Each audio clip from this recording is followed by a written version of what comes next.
Welcome students, business study में आज हमारा टॉपिक होगा टाइप्स ऑफ कोऑपरेटिव सोसाइटी।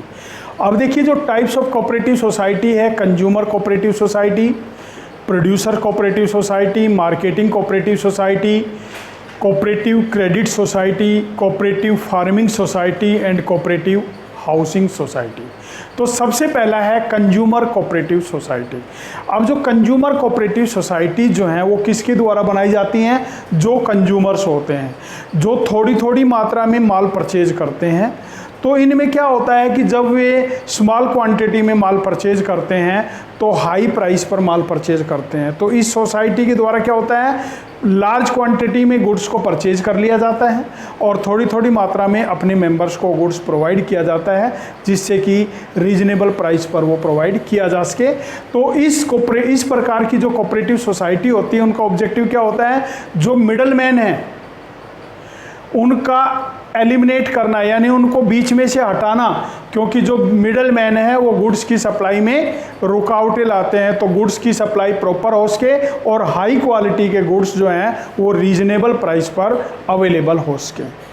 इसके बाद कंज्यूमर कोऑपरेटिव सोसाइटी का काम क्या होता है? लार्ज क्वांटिटी में प्रोड्यूसर से माल परचेज किया जाता है इनके द्वारा और स्मॉल क्वांटिटी में अपने मेंबर्स को सोल्ड किया जाता है। और नॉन मेंबर जो होते हैं वो भी इस प्रकार की सोसाइटी से, जो कंज्यूमर सोसाइटीज़ हैं, कंज्यूमर कोऑपरेटिव सोसाइटी, इनसे गुड्स परचेज कर सकते हैं।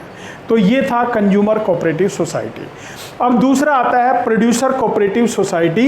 प्रोड्यूसर कोऑपरेटिव सोसाइटी में क्या होता है कि जो छोटे छोटे प्रोड्यूसर होते हैं ना, मार्केट में वो अपनी जगह नहीं बना पाते, इसलिए वो प्रोड्यूसर अपनी एक सोसाइटी बना लेते हैं। और एक जब सोसाइटी बना लेते हैं तो वो सोसाइटी उनके जो प्रोडक्ट हैं वो मार्केट में अवेलेबल करवाती है, तो उनको मटेरियल अवेलेबल करवाती है इस प्रकार की सोसाइटी और उनके गुड्स को सेल्स करने में हेल्पफुल होती है। मैनेजमेंट, उनका जो मैनेजमेंट है वो इजीली हो सकता है गुड्स मटेरियल को अचीव करने में और गुड्स को सेल्स करने में। और जो भी उनके मेंबर्स हैं परचेजिंग और सेलिंग्स के लिए उनको असिस्ट किया जाता है, जिससे क्या होता है कि जो प्रोड्यूसर होते हैं ना उनको रिलीफ मिल जाता है, जिससे कि वो अपना कंसंट्रेट आगे के प्रोडक्शन में लगा सकते हैं। मार्केटिंग कंज्यूमर सोसाइटी में क्या आता है? मार्केटिंग कंज्यूमर सोसाइटी में आता है कि जो इसमें भी स्मॉल प्रोड्यूसर होते हैं जिनके गुड्स मार्केट में जो है अपनी जगह नहीं बना पाते हैं। तो इस प्रकार की सोसाइटी जो है वो क्या करती है, मार्केट में उनके गुड्स की जगह बनाती है, उनके लिए एक रेगुलर मार्केट तैयार करती है और मिडल मैन से जो उनके मेंबर्स का शोषण हो रहा था उससे शोषण से बचाती है। मेंबर्स, जो इस सोसाइटी के जो मेंबर्स हैं उनसे इस प्रकार की सोसाइटी जो है गुड्स को कलेक्ट करती है और रीजनेबल प्राइस पर गुड्स को मार्केट में सेल्स करती है, जिससे कि जो भी कोई फ्रॉड केस है या माल प्रैक्टिस है उससे बचा जा सके। इससे क्या होता है, जो बार्गेनिंग कैपेसिटी है वो इंक्रीज होती है और जो भी फाइनेंशियल हेल्प है वो जो भी हमारे स्मॉल प्रोड्यूसर्स हैं उनको अवेलेबल होती है।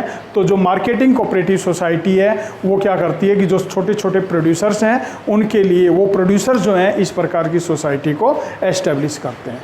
इसके बाद आता है credit cooperative society. Credit cooperative society में जो जर्नल पर्सन होते हैं, यानी आम आदमी जो होते हैं वो उसके मेंबर होते हैं। इनका क्या काम होता है? इनका काम होता है कि अपने मेंबर्स की सहायता करना। किससे? कंज्यूमर से, मनी लेंडर से। जो मनी लेंडर्स उनको पैसा उधार देते हैं ना तो वो उनका शोषण करते हैं, इतना ब्याज लेते हैं कि उनका ब्याज कभी कम ही नहीं होता और जो प्रिंसिपल अमाउंट है वो बनी रहती है। तो इससे उनका शोषण होता है, तो इससे उनकी हेल्प करती है ये क्रेडिट कोऑपरेटिव सोसाइटी, अपने मेंबर्स को लोन प्रोवाइड करवाती है सस्ते रेट पर। इनमें क्या होता है कि इस सोसाइटी के द्वारा जो है डिपॉजिट, मेंबर्स के पास अगर एक्सेस पैसा है तो डिपॉजिट को एक्सेप्ट किया जाता है और किसी भी मेंबर्स को अगर अमाउंट की रिक्वायरमेंट है तो लोन के रूप में उनको प्रोवाइड किया जाता है। और इन प्रकार की जो सोसाइटी है उनके पास पैसा कहाँ से आता है? शेयर इशू करके, शेयर कैपिटल के थ्रू, और मेंबर्स के द्वारा जो पैसा डिपॉजिट किया जाता है उनके द्वारा ये पैसा जो है इस प्रकार की सोसाइटी के पास आता है। इसके बाद आता है cooperative farming society. Cooperative farming society में क्या आता है? कोऑपरेटिव फार्मिंग सोसाइटी में आता है कि जो छोटे छोटे फार्मर्स होते हैं वो मार्केट में अपने गुड्स को सेल्स नहीं कर पाते, तो इस प्रकार की सोसाइटी के द्वारा मार्केट में उनको गुड्स को सेल्स करवाया जाता है, यानी सभी जो छोटे फार्मर्स हैं उनके गुड्स को कलेक्ट किया जाता है और एक बड़ी क्वांटिटी में जब वो गुड्स हो जाता है तो उनको सेल्स करवाया जाता है।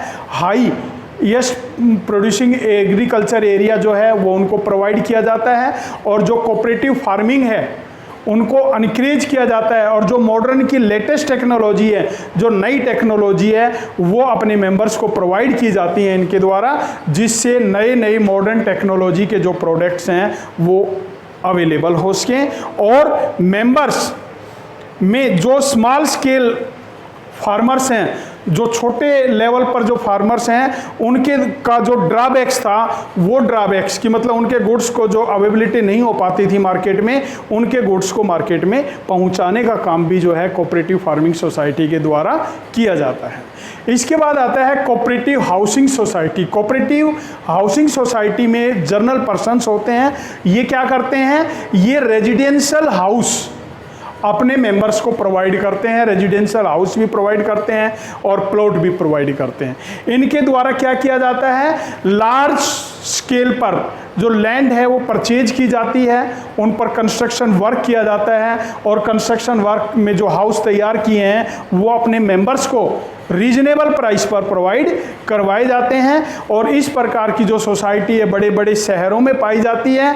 इनके द्वारा जो मॉडर्न फैसिलिटी के हाउसेस हैं वो अपने मेंबर्स को प्रोवाइड किए जाते हैं। तो आज आपने कोऑपरेटिव सोसाइटी के जो टाइप्स हैं वो आपने लर्न करने हैं कि किस किस प्रकार से कोऑपरेटिव सोसाइटी जो है अपने मेंबर्स की हेल्प करती है।